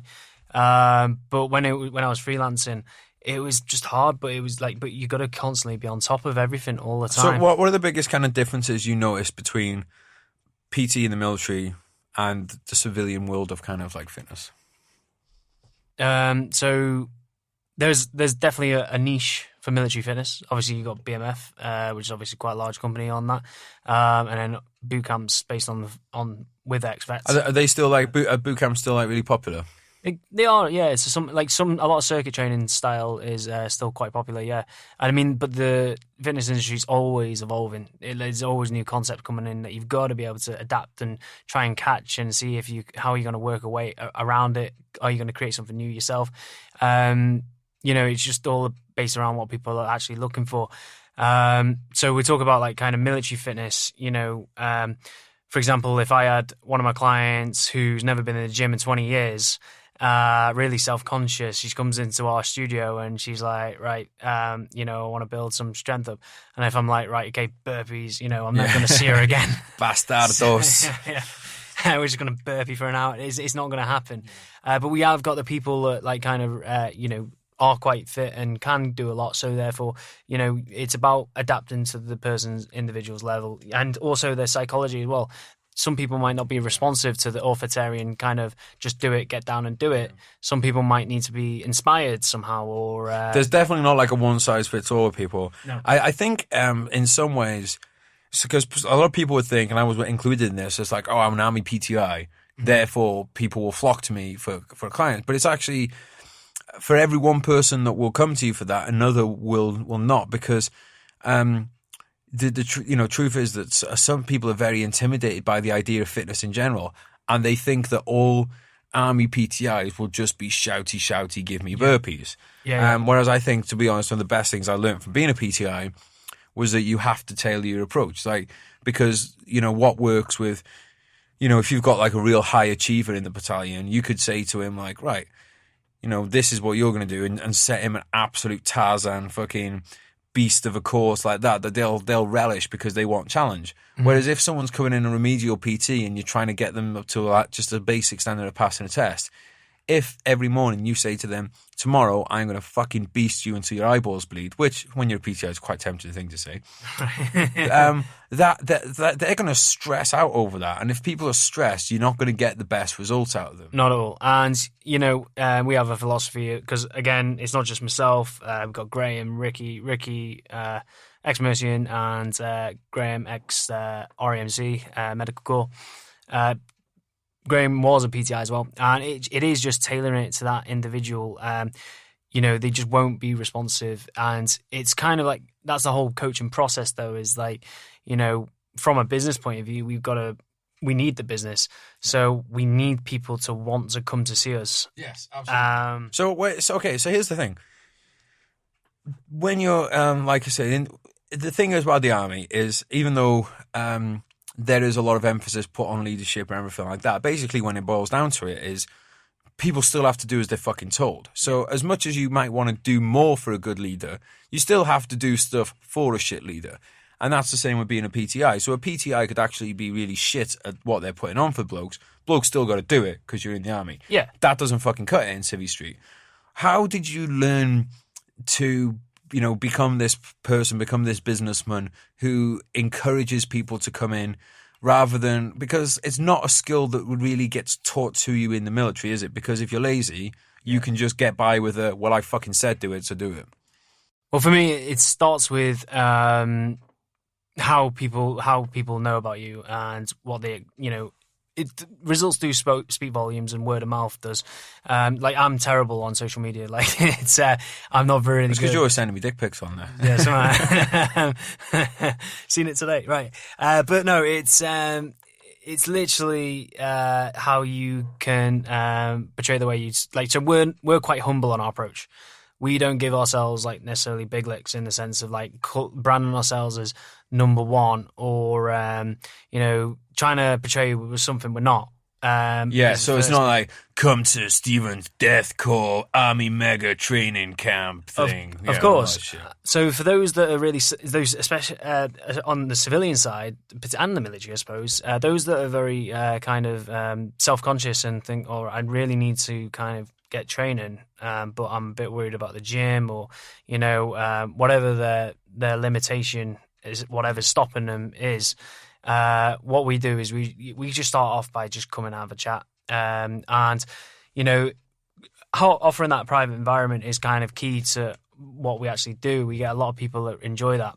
So just digging into that a little bit more, that private environment thing, I think is probably something that's really important, isn't it? Because I think a lot of people get put off the gym, because of the it's a very intimate. Like it sounds really weird, but it's not. It actually makes total sense if you think about it. So like let's say someone is not happy with how they look, they're not happy with their appearance, so they're going to start going to the gym. So then to go from that to then sweating and being uncomfortable in front of maybe 100 or more other people, it's no wonder a lot of people just jack it in or don't even begin doing it. You know what I mean? But it's understanding that individual as well. Yeah. What might not seem so great, for, like much of a step for like me and you, will be massive for someone who really hasn't been in a gym in 20 years or ever. Yeah, so even just stepping in that facility is because I mean, I don't expect you to know the numbers off the top of your head, but like we'll guess here is the actual, even now, like as the gym has become something that is a part of a lot of people's lives. Mm-hmm. It's still the minority of people that do daily fitness. It's still the minority of people. I think my own personal belief in it, and anything that I personally believe, is absolute fact. So what I think is that we're seeing like a divergence. It used to be back in the day, a lot of people were active in sports in school. Then maybe you play the Sunday pub league or you play a bit of rugby. Like here in Wrexham, just Wrexham team itself, I think we had, when my dad was younger, 9 teams just at Wrexham, not in the whole town, but just, because there's so many people playing a bit of sport on the weekend. Gym wasn't so much of a thing and, all that, but people played sports and people were more active. Yeah.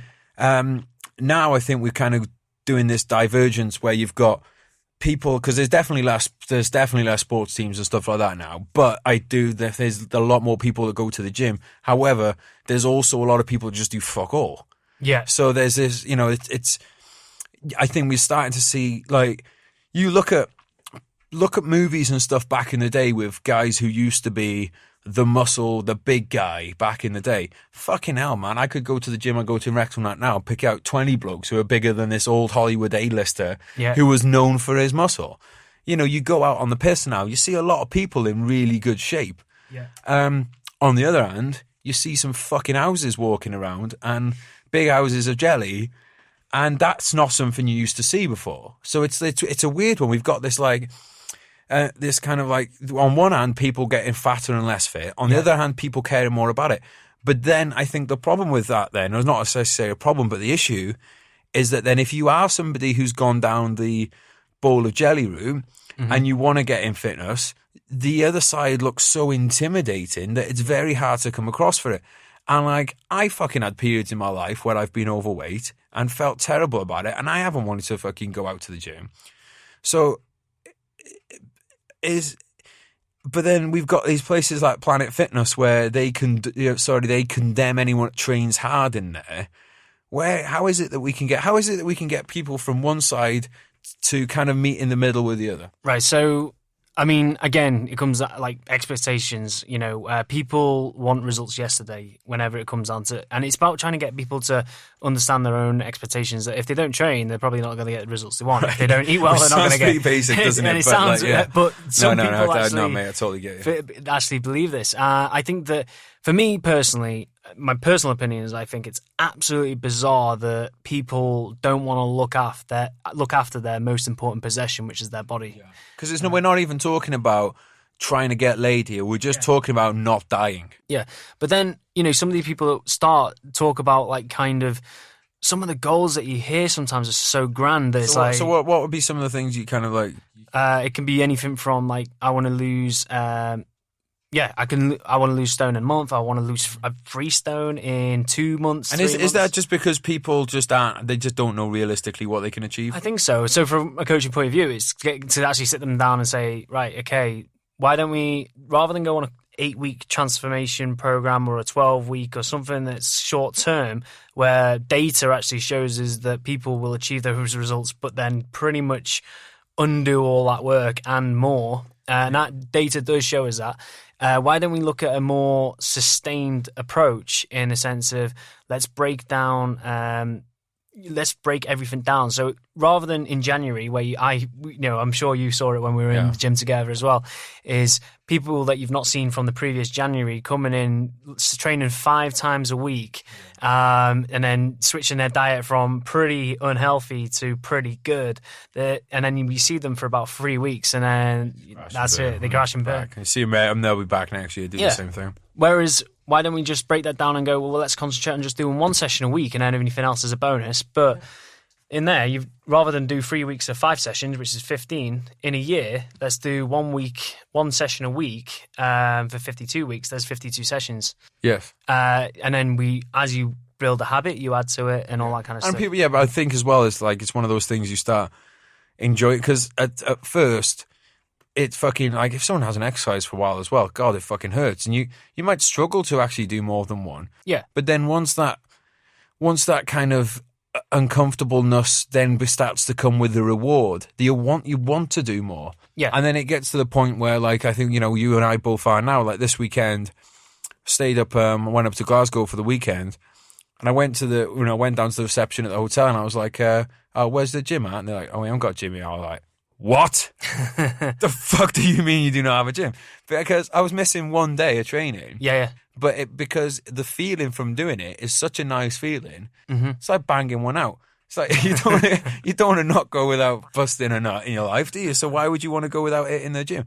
Because you do get, you get a release of endorphins and stuff when you train. Yeah. Let alone the sense of satisfaction of, like I'm bringing it back to what I was saying earlier. I just felt like fucking shit when I woke up this morning. Went out. It wasn't even a run or anything like that. All it was enough of a pace up the hills to get myself sweating a bit, to just raise my heart rate. Yeah. By the time I got back to the house, I felt, I would say, 50% better. Yeah. Just from doing that. So something I want to talk about, Rob. This is a good little segue there. It wasn't even deliberate. Is the tie-in with mental health to physical health and physical health to mental health. How important and how much of a role do you think that it plays for someone? Because now, we're getting to this point now where we're hearing about a lot of people, and this isn't just a veteran thing. This is people in general. People are depressed. People are unhappy. There's a lot of factors that go into this. One of the reasons I think is clear as day is people are not getting enough exercise. No, I think there's So again, what the military and particularly the operational side was taught me. I know that mental health is trending a lot more. There's a lot more. So hot right now. Mental health, so hot right now. So hot right now. No, there's a lot, and I have this. I'm a bit. In a way, I think a little bit differently sometimes, in the sense that operating in places like that, you have no idea how lucky we are. Fucking right, yeah. I'm talking absolute. There are some people around the world that are in some shit. Imagine, right. I was writing about this the other day. I'll be plugging the book at the end of the thing, don't worry. But I was writing about this the other day, and I thought, fuck me, there was these kids whose childhood was to come out and pick up the bodies of the people that we just shot. And that was their childhood. And I used to throw a fucking fit if I didn't get me new Panini stickers. Yeah. It might all right, mate, how's it going? How was your last week? Oh, not bad, but fucking hell, it took me ages to find this bloke's arm. Mm-hmm. And my dad beat me when I got back because I wasn't praying hard enough. Yeah. So, do you know what I mean, mate? So I totally agree with you that I think the army does help to give you a sense of perspective, certainly. But they definitely, and because on the back of that, obviously we've got, because of the stuff that we've done and seen. I mean, this is a bit forces specific. Yeah, there's obviously a lot of mental health issues. I know guys from particularly Herrick that are no longer with us because of it. But yeah, I suppose it's just. For me, I used exercise as a real kind of escape and to kind of, just escape from all my problems. Yeah. It gives you time to think, put things into perspective again, reminds you of, how lucky you are. Yeah. So, I mean, just to have 4 fucking working limbs is very lucky anyway. And then, one of the things for me, you see, one of the things with exercise, even if you're not participating in it yourself, is it's a great way for you to be inspired by other people. So when you see these lads, doing these Invictus games and stuff, you don't even have to have taken part in the exercise for exercise to have had a positive effect on your life, because you see these people with, with catastrophic injuries who have overcome them. So that says that. But I just think the thing is with exercise, dude, I think that it all comes down to, so it's it comes back to the PT who thinks he's going to get 60 grand a year or whatever just by showing up. The thing is with people say, and I'm not saying that there isn't a place for antidepressants and stuff like that, because I'm sure there is at some points, but it's a lot easier for someone to say, oh, I'm feeling in shit state, I'm going to take a pill, rather than go, I'm going to go onto a hill and I'm going to run up it 10 times and I'm going to walk down 10 times. And I might feel a bit sick and my fucking lungs are going to burn and my heart's going to pop out my mouth. It's a lot easier to take the pill. And I think that, the first course of action for anybody with any fucking mental health issues should be you getting exercise. Get healthy. Yeah, it's definitely. I mean, we talk about the Invictus Games. A good one I always hear, you always hear about people, I don't want to do it because, a bad back and all this. And it's that guy's got only one limb left. Yeah. And you're telling us about your bad back or sore knee. There's a great picture. I'll try and find it and link it up with this episode, with a guy he's missing both his legs. He's doing one of those Tough Mudders whilst wearing a respirator. Yeah. And he's lifting himself across the floor with his hands. If you can look at that picture and then legitimately look at yourself in the mirror and say, oh, I can't do it, such and such, fine. Yeah. I don't think you will. If you are being honest with yourself, you won't be able to. I'll be the fucking first to admit that I am very guilty of feeling sorry for myself at times. Mm-hmm. But what I have found, and this is why I'm pushing this so hard, is because actually come by my training programs now. I'm not selling any training programs or anything like that. I'm just saying this because I love you all and I want you to be happy.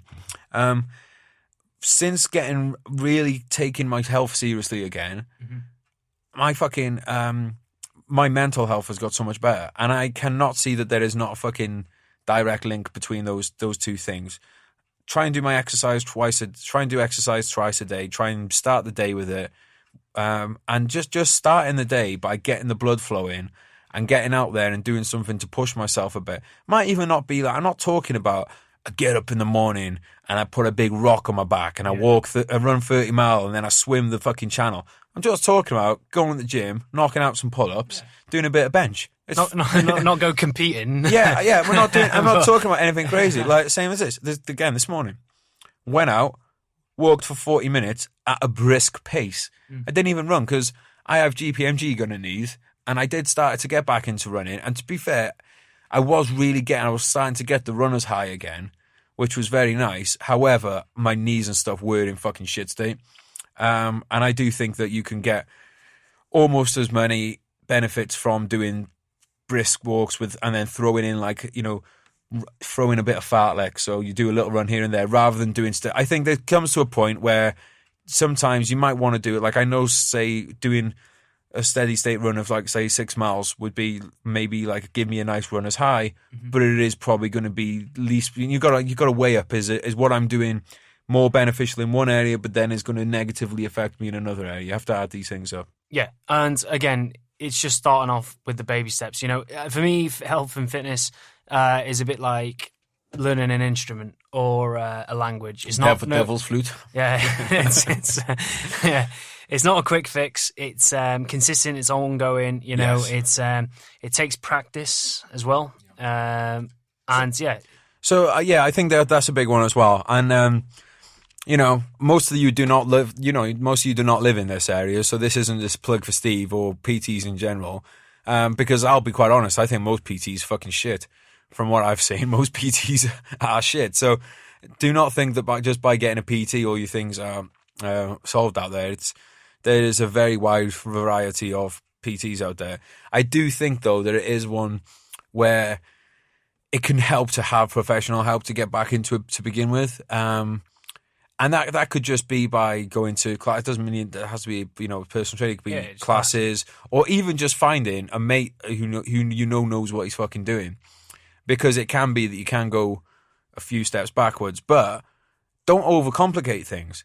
Just, if you're not doing any fitness at the moment, start getting in the routine of doing 3 or 4 walks a week. And do that for a couple of months. And then start thinking about adding other things in.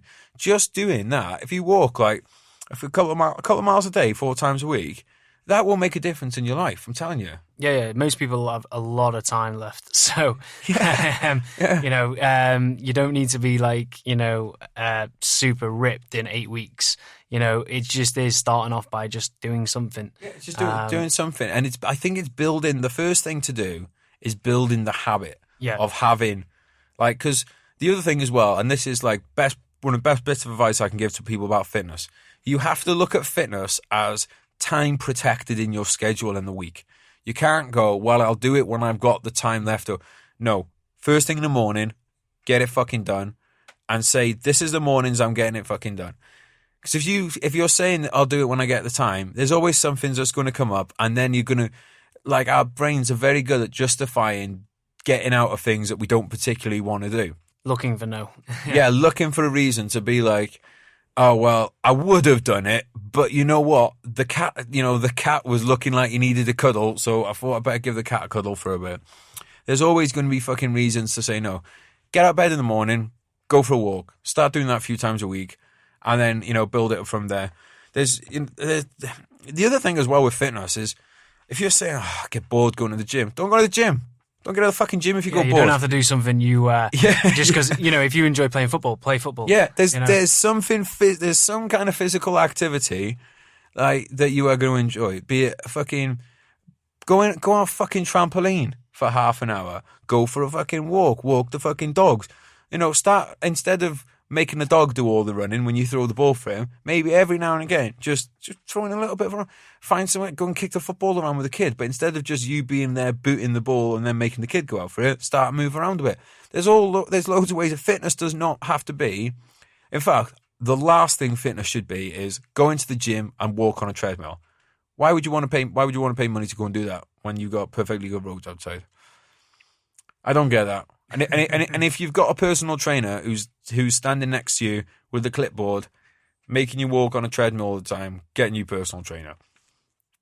You mentioned about a pill as well. It's like, taking pills and stuff. I was reading some content from the precision nutrition course that we were doing. I was doing back in the summer.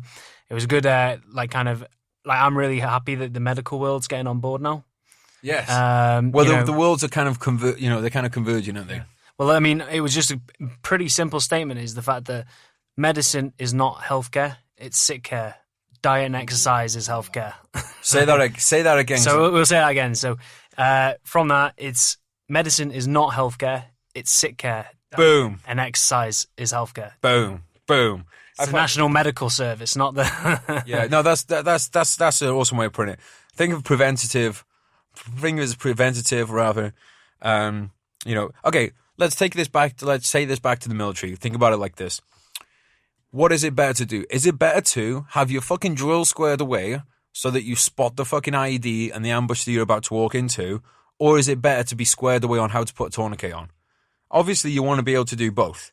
But better to not be in that position in the first place where you're having to deal with, those kind of negative effects, because it could have been, when it could have been prevented in the first place through hard work, working on your training, working on your drills, everything like that.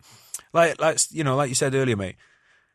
It's mad. Like, people will spend hours on the weekend washing their car, or people will be fucking fighting each other in a Black Friday deal to get a good TV. Your most valuable possession is this flesh and blood water balloon thing that you are currently that you're moving around. If a fucking TV breaks, you get a new TV. You're not getting a new heart unless you get a little piggy one or whatever. But we have the incentive system back to front in a lot of ways in the West, and it definitely one of those kind of one of the incentives we have here is it's not just doctors aren't at fault or people aren't at fault. It's what all of us need to shoulder some responsibility for that. Is that when something goes wrong, we're like, all right, well, what is the quick solution that will fix this? And nothing actually usually fixes it. The best you're going to get is if you start taking, say you've got fucking issues with your heart and you start taking fucking pills, what are they called? The statins. Yeah. It ain't fixing anything. No. But you can actually go out and fix things in your body through hard work, a bit of fucking exercise, and everything like that. And it's not a nice idea for people sometimes to admit that we actually have the ability to do things ourselves to make things better, because then that puts the responsibility on us. And you know what? Fucking responsibility is on you. If you are, for me, all right, I'll use myself as an example, because I don't want to say that I'm fucking perfect. When I was suffering a lot with my mental health, the actions that I was taking, which I don't want to go into too deeply because I would like to, not be in prison,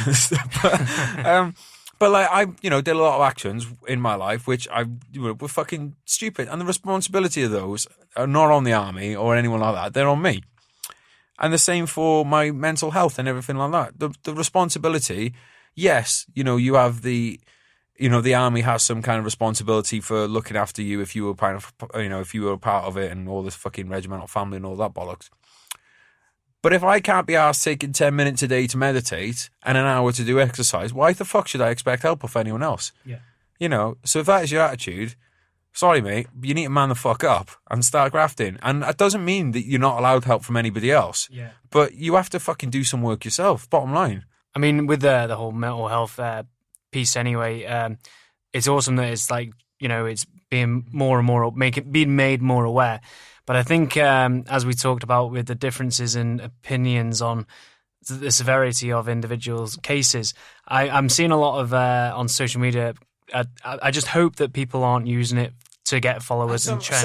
Some are, Yeah. and like, well, without doubt, there are some people are, and I got to be honest with you, I go through periods with thinking about cutting out from like some of my books all stuff to do with it, because but it's a tough one. I mean, look, I saw a study once where it was like the number of highest reported cases of PTSD were from the Navy and the RAF. And then the Army was the third down, and actually the combat arms were the lowest of the low. And I think the reason that is probably Lads because... just weren't reporting. Exactly, that's lads not reporting. And I've also seen fucking cobbits, fobbits, whatever you want to call them, be like shaking, quivering messes when a rocket lands on the other side of a 5-mile wide fucking airbase. And like, you know what? If that did shit them up, then that shit them up, Yeah. So it's a tough one to say like that. I do think though, with anything on trend, there's always going to be some people who abuse it. Yeah. And that's just the way things go. There will be people out there who do not have fucking PTSD, who want the attention of PTSD. There will be people out there who have never been sexually abused who will claim to be. And there will be people out there who have been, and that will be PTSD, sexual abuse. There will be people out there who claim to be race car drivers who have never been race car drivers. It's just the way of the fucking world. I suppose at the end of the day, it's just something that we have to deal with. In order to get the help to the right people, we have to just accept the fact that there's going to be some people that don't deserve it, who are lying, who are going to get it. And that's just the way it is. I've been like looking into a few charities and things like that recently because I've been hearing a lot of kind of negative things about some of the bigger charities. I'm not going to comment on just yet because I'm still doing my research on there. But it makes sense. If there's big pots of money up for grabs, you're going to get some people coming in who are not genuine in their intentions, not genuine, and take advantage of people. With the PTSD thing and stuff, I think it just needs to come from a place of this, and this is, again, everyone's open to their personal interpretation. This is just my fucking 2 pence. Mine is that I think this is the same in anything in life. Actually, you get a little tickling feeling inside you when you're doing something that you're not supposed to be doing. And like, if you were to say and write a post about something, and you know that it's the right thing to do, you just know inside you it's the right thing to do. And then if you start having the, so one of the examples I would use. So say someone like when Avicii died, right? Yeah. The DJ producer. Some people will start pouring out with, oh yeah, I feel so terrible. Probably never listened to a fucking song of his in their life, but you're trying to make it about you. Mm-hmm. Now, on the other hand, if that bloke had genuinely made a song which when you were at your lowest point in your life, you heard that song and it made you feel better and it helped you turn your life around, then by all means, I think that you're actually doing a great tribute to that person by saying it. So yeah, those people are out there. It's definitely, it is a fucking trendy thing. I'm like, look, this is a fucking Veteran State of Mind podcast for fuck's sake. So I'm not like above talking about these things. But actually, one of the reasons that I wanted to fucking get this rolling is because I think that it's better to have some control in the conversation rather than let other people do it and then me say, well, I'm not happy with how they're doing it. Do you know what I mean? Mm-hmm. But yeah, I mean, everyone's, has their own right to kind of interpret and stuff like that. I'm very encouraged by the way that we have this kind of movement towards it. I do feel like social media, I think, is doing a lot of positives when it comes to veterans and stuff in particular, because it's enabling people to connect and talk and stuff like that who might otherwise be isolated. Yeah. Yes, there will be people who are taking advantage of that, but I think overall it's a good thing. One of the things that does worry me is the spread of misinformation, though. Right. People hear sound bites, people see figures, stuff like that, and it gets traction. And the reason it gets traction is because people are trying to do the right thing, that people are trying to be good people. This one of the figures that goes around 22 veteran suicides a day. Yeah, I've heard of that. It's just not true. I mean, this is off the top of my head. I'll put I can find the figures online if you want. There's something like 4,800 suicides in the UK total in a year. Right, that's everybody, not just veterans. If there was 22 veterans a day committing suicide in the UK, that'd be nearly 8,000 a year. Mm-hmm. So straight away, by doing a simple little bit of math. But is that not international though as well? No. So basically, where that figure comes from was there was one study done in the States. I think it was one study. Could be wrong on that, but I'm pretty sure it was one, where they found out that there was 22 veterans a day in America committing suicide. Right. And, you know, so there was 22 a day in America, but this is actually a contested number as well. The reason I think, the reason I have like not a problem with this, but the reason I think we need to be aware of this is because, let's say, so the other thing as well is people will then associate that number with PTSD. So they say 22 a day commit suicide from PTSD. Yeah. Well, one, the number is wrong anyway.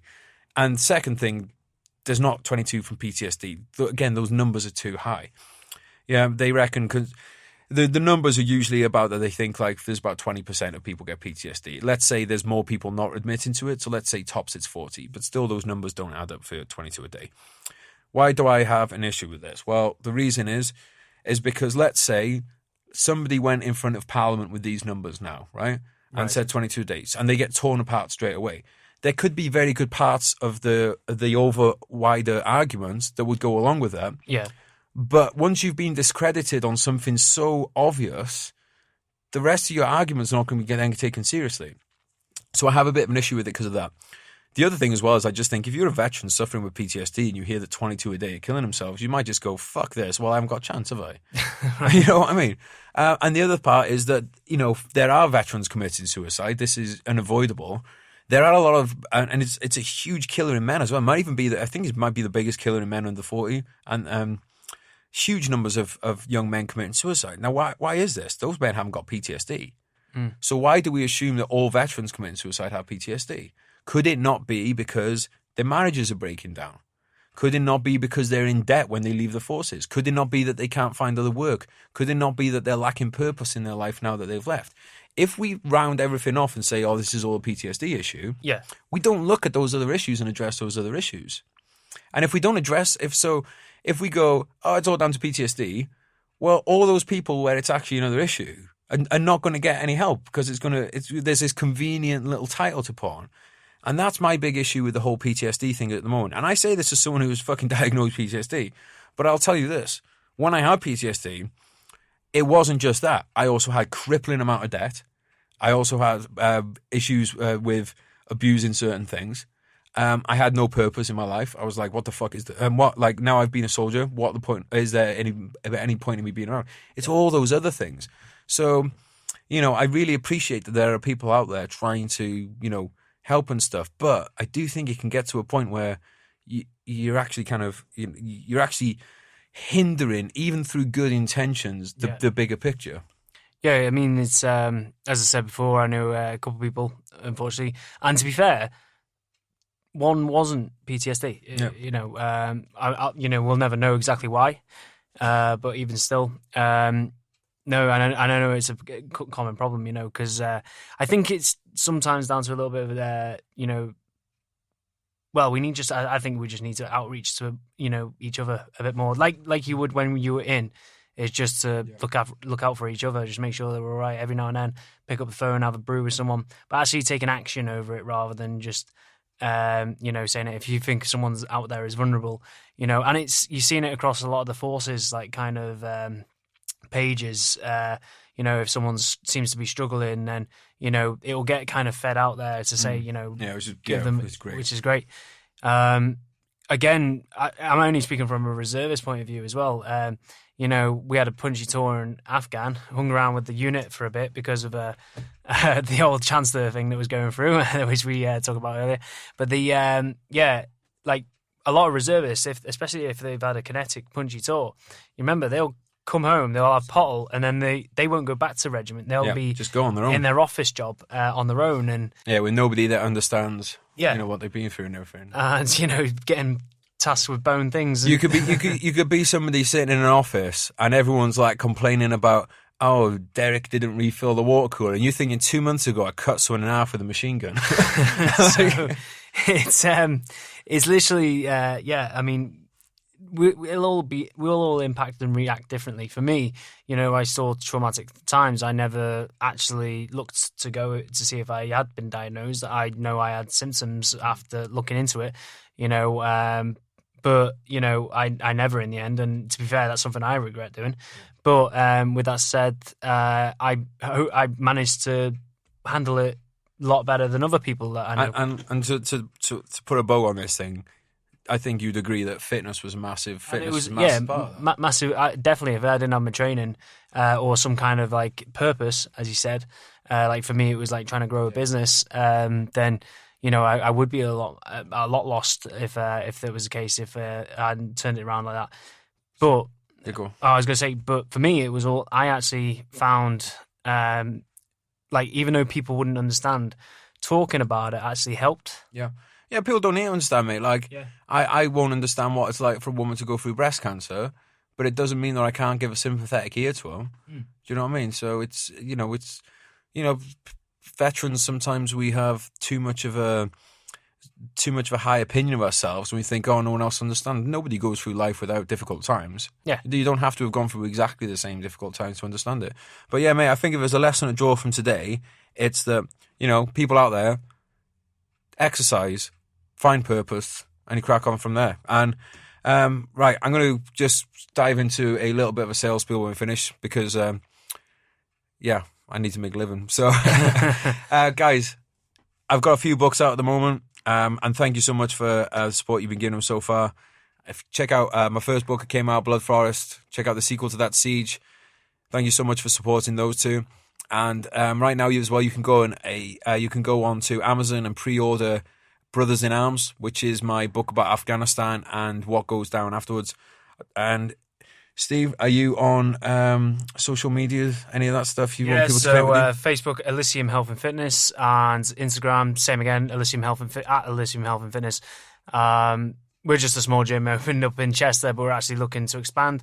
And anyone in the local area, actually, we're actually got a job vacancy going. So if anyone's looking for work, I'll put all that stuff in the show notes and also on the video. So you can find me at GIJ Books on Instagram, mostly on there, but also on Facebook. Yeah, Veteran State of Mind, where are we at? We're at veteranstateofmind.com. Search Veteran State of Mind, you'll find us at all the other places. If you're listening to this, I suggest going over, check out YouTube or check out the website, and then you can see video of it. And then when we've been mentioning things throughout the podcast, like different bits of equipment and all that kind of stuff, we'll have a lot of pictures coming up. I really appreciate you listening, guys, and I just want to give out one little shout out before we leave to we got here Battle Ready for sending me in a lovely t-shirt. So thanks very much to the guys over there.